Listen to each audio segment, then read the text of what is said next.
At exactly 6 p.m., 12 US Marines were supposed to be executed on camera, broadcast to the entire world. They were trapped on a North Korean island, surrounded by over 200 soldiers, with attack helicopters circling above and no way out. Everything was set. The countdown had already started. And from Pyongyang, the order had been personally approved. This wasn't just a capture.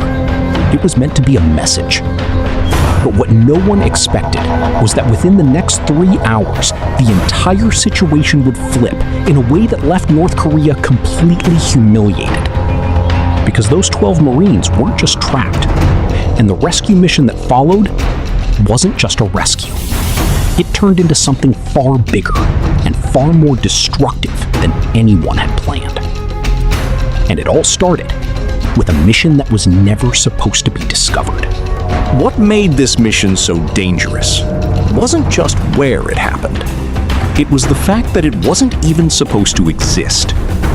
For months, intelligence analysts had been tracking something strange on a remote island off North Korea's west coast.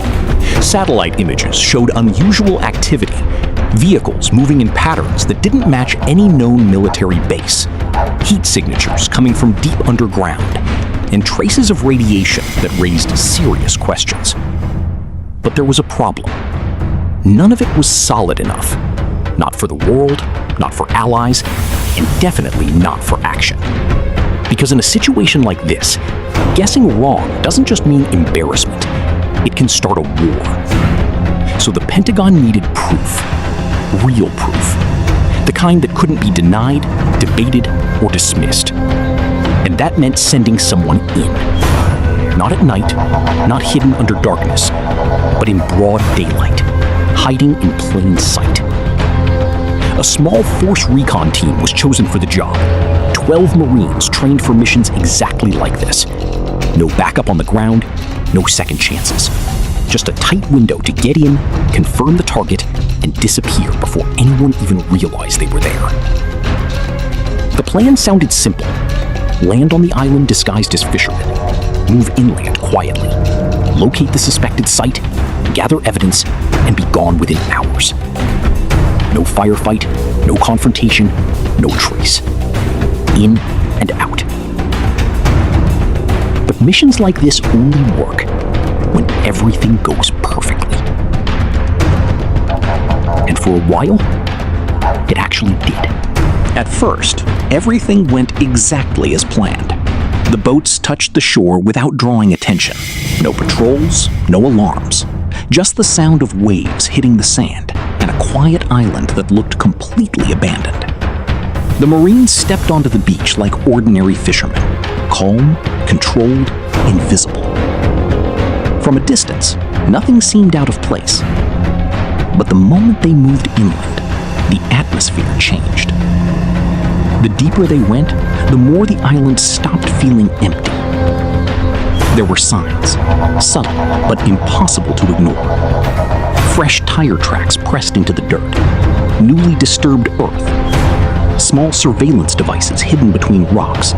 Not enough to trigger panic, but enough to confirm one thing. This place was being watched.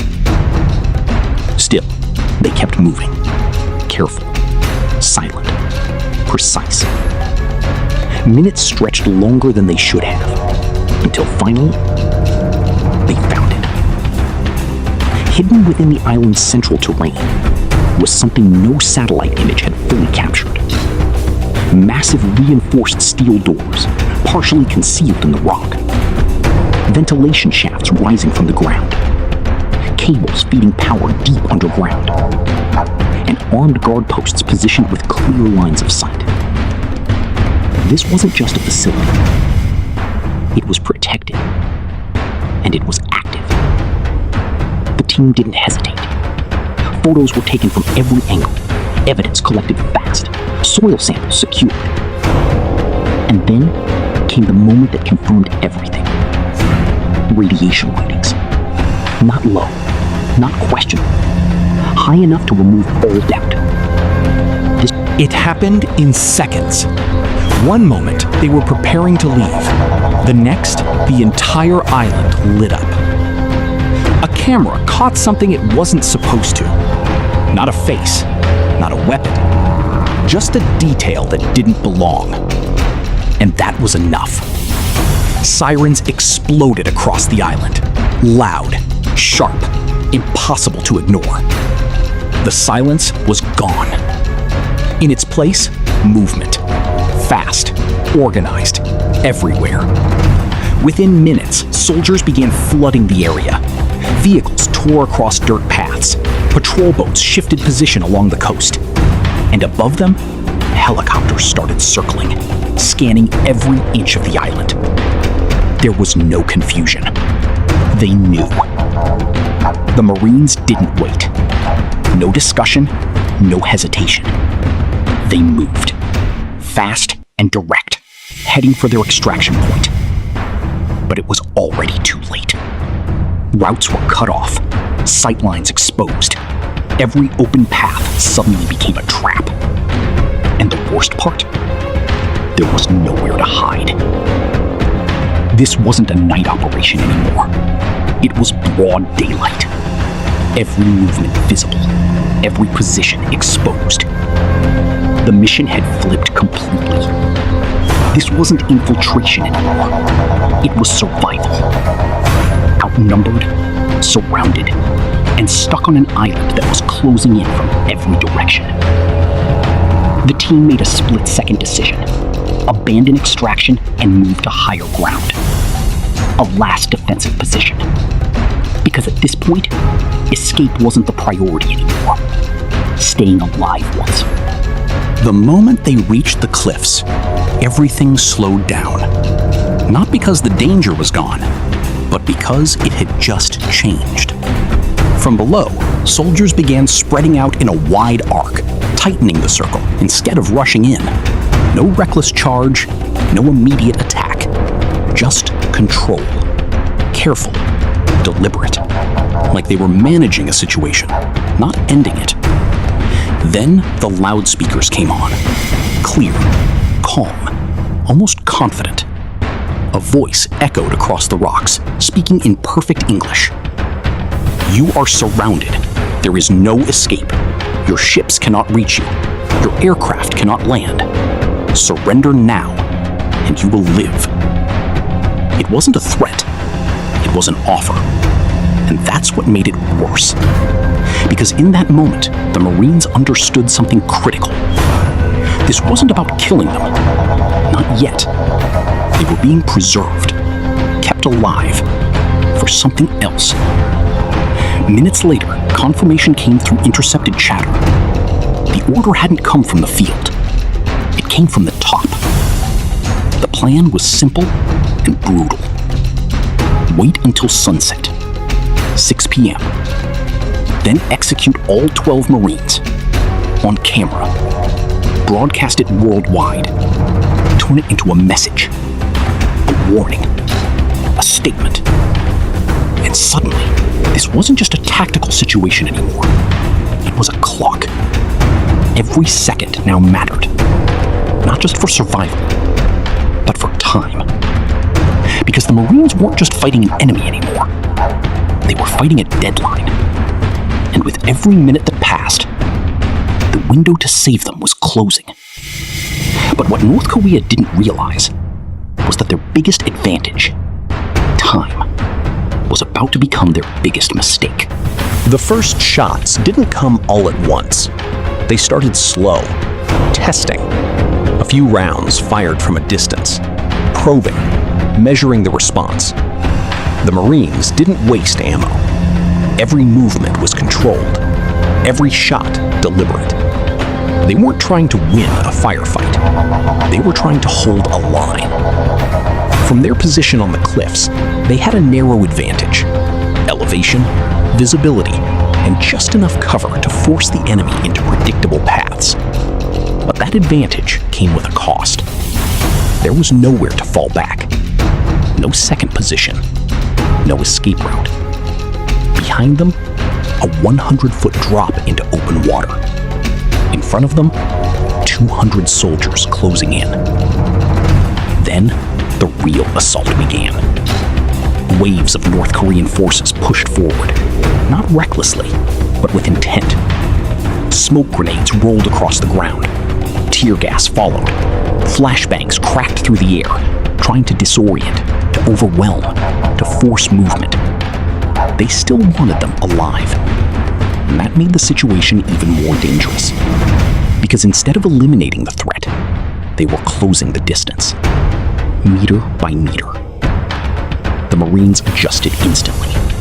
Gas masks on, positions tightened, fields of fire locked in. Short bursts, clean shots, no panic, just discipline. Every push forward was met with resistance. Every attempt to break the line failed. But the pressure didn't stop. It built. Minutes stretched. Ammo slowly dropped.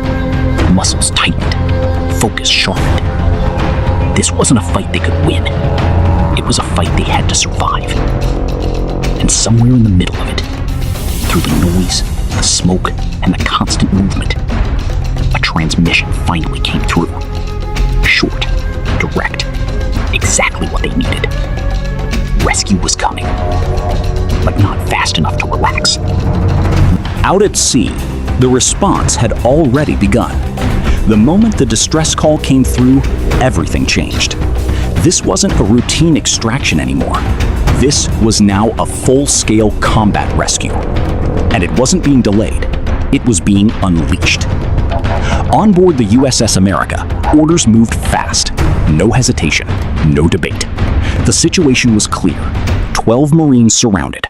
Countdown to execution already ticking. There was only one outcome that was acceptable. Get them out. But not quietly.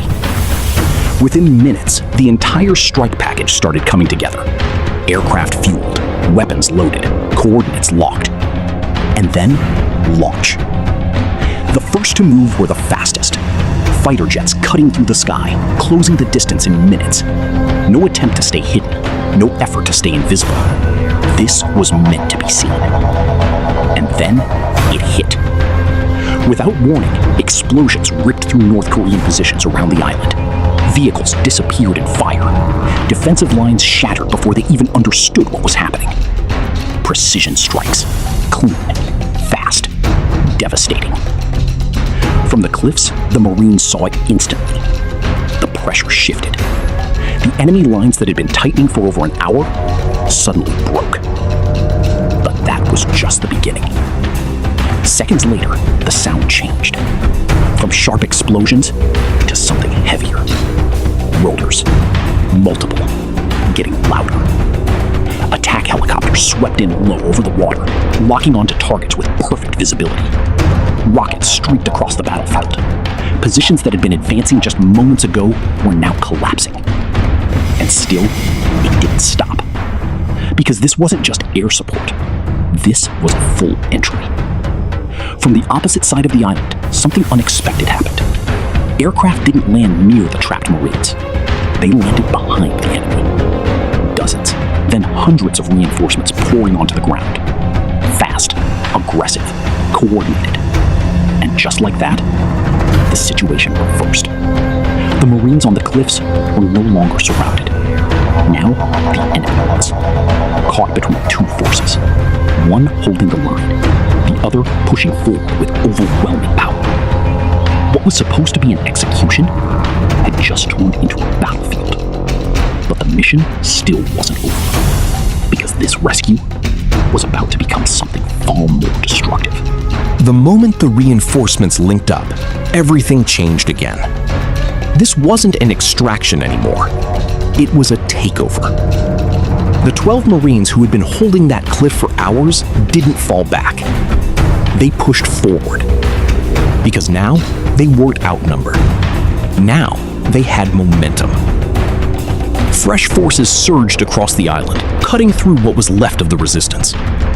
Positions that had taken hours to defend were cleared in minutes. The same soldiers who had been advancing confidently were now scrambling, disorganized, trying to hold ground that was already lost. And in the middle of all of it, one objective stood out.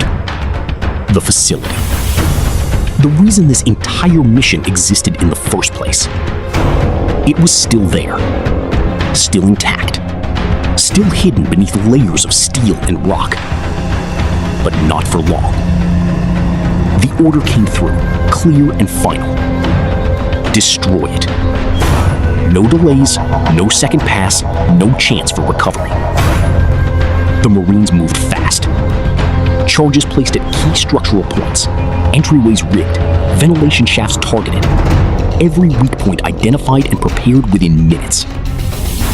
There was no hesitation, because they knew exactly what this place was, and what it meant if it stayed standing. Then, detonation. The ground shook. A deep, heavy blast tore through the island's center. Steel doors bent outward. Fire burst through openings that weren't there seconds ago. Smoke surged into the sky, thick and impossible to miss. And beneath it all, the structure collapsed in on itself. Everything inside, gone. In a single moment, the hidden facility that triggered the entire mission was erased. Completely. And just like that, the objective wasn't just completed. It was finished. But there was still one final move left. Because getting in was only half the story. Getting out would seal everything. As the last aircraft lifted off the island, the battlefield below was already fading into smoke and fire. What had started as a quiet reconnaissance mission had turned into one of the most intense daylight operations imaginable. And in the end, it was over. No Marines captured, no execution broadcast, no propaganda victory.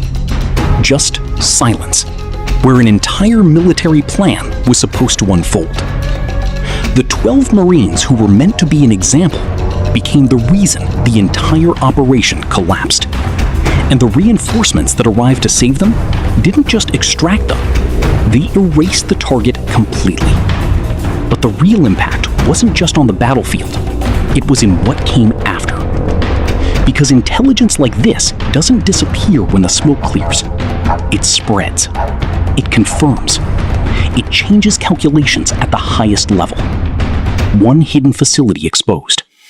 One island compromised. One operation that was supposed to end in humiliation turned into a full-scale strategic failure for the enemy.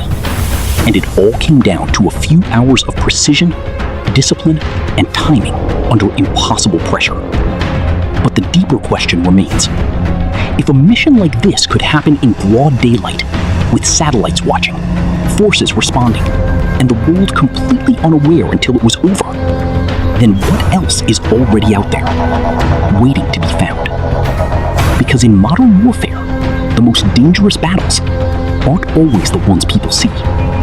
They're the ones that are already happening, in silence, before anyone realizes it.